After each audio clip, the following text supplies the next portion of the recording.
Welcome to the Subjective Professor podcast, where we reject coercion and hypocrisy. This is episode 239. Election 2024. Freedom is on the ballot. Okay, maybe that's a little bit of a hyperbole, but it's election night, 2024. I had made a post yesterday that said that it's time to watch V for Vendetta and that people should be afraid of their governments. And I left it at that. To which someone replied, "Yep, vote Democratic." Yeah, it is. Oh my gosh. So then I replied, "Sure," with a picture of Joe Biden where he had that sinister background of red and black that was reminiscent of Chancellor Sutler, right? Who was the villain in that movie. And it was what the backdrop for Joe Biden when he was in Philadelphia. Someone decided that that would be a good background for Joe Biden, maybe, I don't know, for whatever reason. And then he responded by saying, "Hey, Joe's not running. He's getting ice cream at the shore." And I was like, well, oh, okay. Well, Harris was his VP, and that the hero in the movie was V, not Sutler, who's basically a Nazi. And then I said that at least he acknowledged that there was a coup. And then he just wrote, "Nonsense. You may not like Harris, but Trump will very likely destroy the republic." And then I said that, I replied with what I posted yesterday. What I said yesterday in the podcast is that I'm voting for freedom. And so hence freedom is on the ballot. It's weird. I think he thinks that Sutler is the hero in that movie and somehow sees that or that V, is the hero, but somehow he's pro-government. That's just it's just weird, right? But then I think that is the mindset of a lot of the people who are at least supporting Harris that's not talking about abortion, right? That no matter what they watch or whatever it is that they hear, they always spin it somehow in their minds. They spin it in such a way that they're always right. Come to think of it, I think when I was in grad school and I was being indoctrinated with all of the leftist leftist um, information, right, to the training to think like a leftist. I remember a couple of times where I just quickly made the assumption that, whatever ideology I was talking about at the time was correct without question. And somehow I managed to bend the message in a way that made it fit what I wanted to say. And I did that a couple of times, and every time I did it, there was a twinge in my head, and I was thinking, that's not right. That's what I'm supposed to say, but it's not right. But I think a lot of other people, and so I was able to get out of it because it didn't seem right.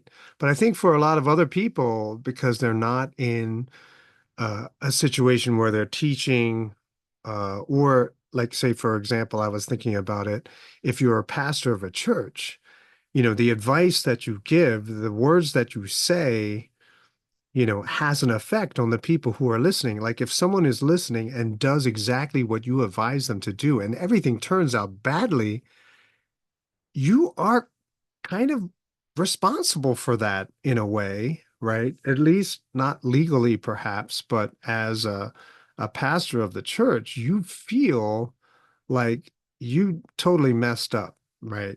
And that happened to me early on when I was a youth pastor, a very young youth pastor, and I'll get into it again a little bit later, right? But somehow they're always able to spin or twist whatever message is there to agree with their own. And I thought it was interesting that every time I would present a very detailed, you know, uh, argument, he would just discount it and just throw insults at people, right? Start calling Trump fascist and everyone who supports them as being deranged and things of that nature, right? So there's no argument there. There's no substance, right? I think I might have said it earlier, but if anything, this election cycle has revealed the most dumbed down platform ever to be known anywhere, and that is not that guy, right? That's all the left seems to have is vote for our person because it's not that guy, right? And so because that's pretty much is the only argument that they have, they don't need to go into any detail. They don't even really need to have any substance to the accusations. Like, he's a fascist. Okay, well, explain to me how he's a fascist. What did he do that shows that he's a fascist? They don't even have that. So I thought that's very interesting.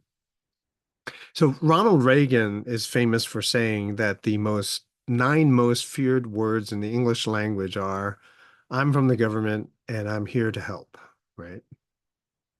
It reminds me of some, back in the day when I would lead a campus ministry thing, and they told me that they went to another ministry meeting on another campus, and the power went out or something like that. And so people were running around trying to figure out what to do. And so they just got together, and they were students that I knew from the state university. And so they were just hanging out with each other. And then suddenly someone pops in and says, "Hey, I'm from an Ivy League school. I'm here to help." And then all of a sudden just ran away. And they thought it was kind of very interesting, right? And somewhat presumptuous that this person who clearly had no clue just made the assumption that because they go to an Ivy League school and the people that I knew were at a state university, that somehow they were superior to the state university students, right? And I think that's what you see a lot with people who are pro-state, pro-government, and people who work for the government, people who have power and authority, right? So when they have the sort of power and the position to be able to say things like that, and usually what it means, especially when it comes to the government, they're free from liability.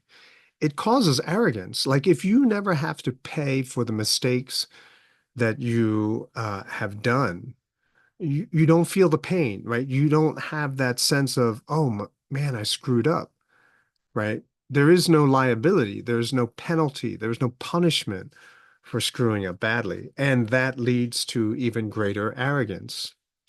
Maybe a lot of those people think that they are actually helping, but what they're doing is grabbing power and freedom from us, right? Taking away our power, taking away our freedom to be able to live our lives in the way that we want.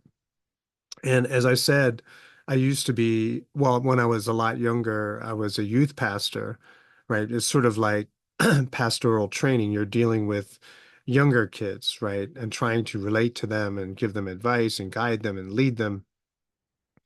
And then I realized that, and I would just speak, just say whatever came into my mind because, of course, I was always right, right? Because I used to be a young person. I was stupid like that. But now, I'm this all-knowing youth pastor, and so I would just casually just give my opinion and say, "Oh, that's the way you should do it." Like, and then I realized I was responsible for all of the negative outcomes that would come out. In other words, I mean, no one held you responsible, but I realized that they did what I advised them to do, what I guilt tripped them into doing, and things turned out badly, right? That there were other choices that were far better for that person, for that individual to take. And I realized very quickly that, yeah, there are negative outcomes. And though there would be no blowback on myself, can I really take that heat? Can I really take that burden upon myself? Can I really carry that burden uh, and not be weighed down by it, and I realized that I can't do that, right? Just because of the nature of my personality. Um, I just couldn't do that. I couldn't give bad advice and then see it turn out badly and, just walk away. I think a lot of people who work for the state people who can walk away. Either they've never stopped to think about it, they're so wrapped up in their own power trip, or they're sociopaths, right? They just don't even care, right? They just focus on the fact that they have the power and the ability to say whatever it is that they want and yet have no repercussions, negative consequences come back on them. And so it's kind of like the state and all of the workers, they have no risk, right? The whole sovereign immunity or qualified immunity, they don't pay. When when a government agency screws up, when they do something really bad and there is a tremendous amount of damage, maybe even death, well, people can't sue them. And even if they did, even if states would sue government agencies, uh, they don't pay out of pocket, right? So the individual agents don't pay out of their own pocket. It's the agency that pays, but who pays for the agency? That would be the taxpayer. So even if they are found guilty of negligence, that they are forced to pay for damages, it's we who pay, right? We pay the damages for the people, right, who wronged us. And it's just such a twisted way of going about things. And not a lot of people really think about that. Every time I brought it up in class, like there was this mining accident. It was called the Gold King Mine. And basically people were bidding to clean it up, right? Bidding for the contract to clean up the mine because apparently when you the method that was used in that mine, the mine was closed, right? So the method that they used required lots of water. And a lot of water had gathered at the bottom of the mine, and so they needed to pump that out. And so the government agency came up with a plan. They said, "Oh, this is the way we're going to do it. This is awesome."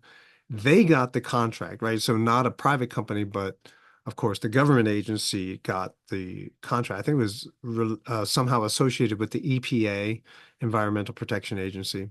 And of course they screwed it up. And it turned out that all of the water that was gathered in the mine that was toxic spilled into the river. And the river was a large river. It was a long river.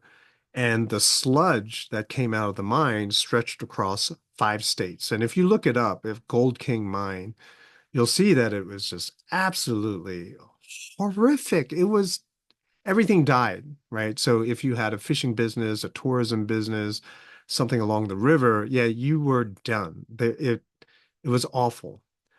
And last time I checked, it was 5 years after the accident, and still there was no payout of any damages. And if damages were ever to be paid, understand that it comes from taxpayer money. And so it doesn't come from any of the irresponsible people, unqualified people, incompetent people who said that they could handle it, but they couldn't. They don't have to pay, right? They don't lose anything. There's no skin off their nose.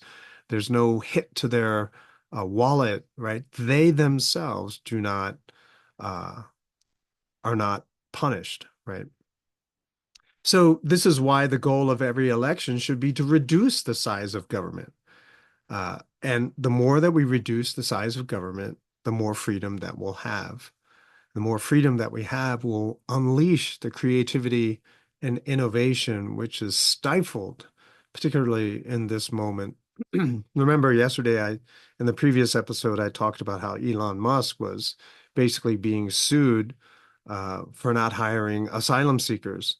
But it's illegal for him to hire asylum seekers. So you can imagine that in order to comply with one government agency, he now opens himself up to attack from another government agency. And he said, damned if you do, damned if you don't. Well, that's extremely inefficient. What it does is it uh, incentivizes or helps to drive into bankruptcy his company, right? And so the less bureaucracy that we have, then, the responsibility will fall on the company that if something ever went wrong, then the company would be liable, right? The person who's in charge would be liable. And so, of course, since they understand that, they will take all of the necessary precautions. In fact, they will probably go overboard with all of the precautions. But what it does also mean is that you can uh, be more free and be more, you know, be able to do more, right, with a lower expense.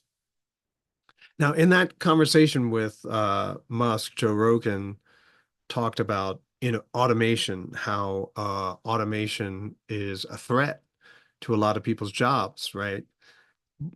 Why? Right? In other words, Joe Rogan wants intervention from the government to protect obsolete jobs. And if you watch Milton Friedman's Free to Choose, the second volume that's on YouTube, right, the documentary portion, he compares the handloom industry in Japan and India, right? And the difference that, you know, in the two countries. In India, after getting independence in 47, 48, 1947, 48, they protected the handloom industry.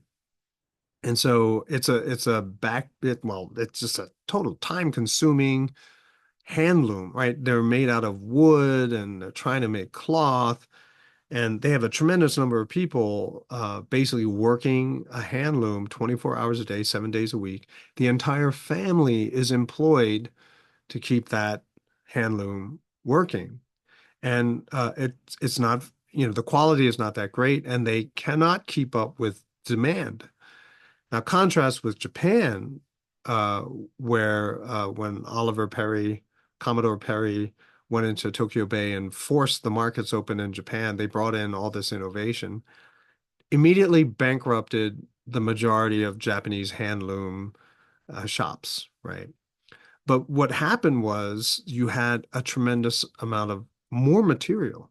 You brought in machines to, make the cloth. And so, yeah, a lot of handloom operators lost their jobs, but they got better jobs instead.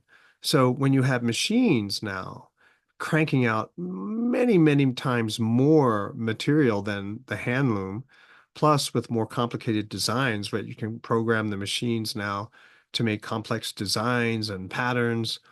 Well, now you have a fashion industry, right? Oh, and before we get to the fashion industry, right, you need someone to transport all this new material now to the places where they're going to turn it into clothes. And then once you turn it into clothes, now you need to transport all that stuff to the retail outlets where they're going to sell it to people, right? So you need people to build roads, you need people to drive the trucks, you need people to load the trucks, you need the people to clear out all the roads for the spaces, you need people to work at the retail outlets, right? Not only that, but now that you have so much cloth, now you have a fashion industry, right? Now you can employ people to teach other people how to have fashion shows, how to design better clothing, et cetera, et cetera. And so all those people who used to just work on a handloom 24 hours a day, now they can get a job in the fashion industry, or maybe they can go into construction. There are all these jobs which did not exist before now exist because you got rid of the obsolete jobs. Even in America, at the time of the revolution, 93% or so of America were farmers. That's all they did was farm. But with the introduction of machines, then now it's something like less than 3% of the US population are into farming. What did everyone else do? Now that they lost their job in the farming industry, they got better jobs. They were able to go to school. They were able to do all these other things. And so by reducing the power of the state, people are free to explore and use modern equipment. So it's not about protecting obsolete jobs. You can still have them. Like my kid, he looked up the handloom industry in India. They are still protecting those jobs, right? So the families that I saw in that video, they probably still are working those handlooms. So it's not a good thing. You've condemned them from having a miserable life just working a handloom for the majority of their lives. How is that a good thing? It's so mind-boggling how people can even buy into that argument. And so what we want is a reduction of the power of the state.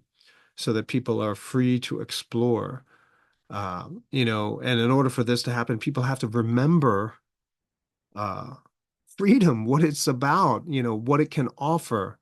And as people practice and put into practice the freedom that they have to remember that they are responsible for the outcomes. In other words, if something goes wrong, they're going to have to pay, right? It's not like working for the government, you have immunity, and so you never have to pay.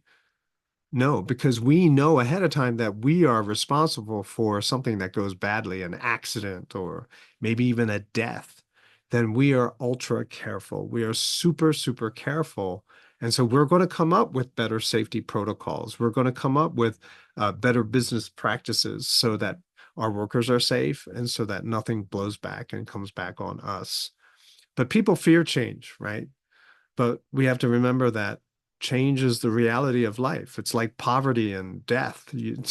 That's the natural state of humanity. We're all going to die. And if we don't work, we're all poor. But I gotta say, though, that we're so out of practice living with freedom that we just simply don't remember what it's like. I do. But it's easier to flow with change when there's deflation, right? So you get rid of the regulations, get rid of government power, which means now there's all this replacement of obsolete jobs. But what happens also is that the prices of everything comes down. So it's a lot easier to adjust to the change because with innovation comes deflation, falling prices. And that's the result of freedom, increased standard of living with falling prices. And so you don't even really need to get a raise at work, right? Because everything you're able to afford more because all the prices are falling, right? And that should help you to understand this whole union strike dynamic, right? What you made before is not enough anymore. And so you're going to demand more money, but you'll never have to go on strike if the prices of everything keep going down. And so you're able to enjoy a higher standard of living. So defund and abolish as many of the needless bureaucracies as possible. That's why I'm pulling for Team Trump. I want the bureaucracy to be slashed. I want the government to be made smaller. And at least Trump is talking about it. And some of the people that he's recruited to be on his team are planning on doing it. So let's have our freedom back. And, this is at the end of election day, but hopefully we wake up tomorrow to a favorable outcome, although I have my reservations and you know why. But hopefully we'll be able to start our march back to being free again. I will talk to you next time.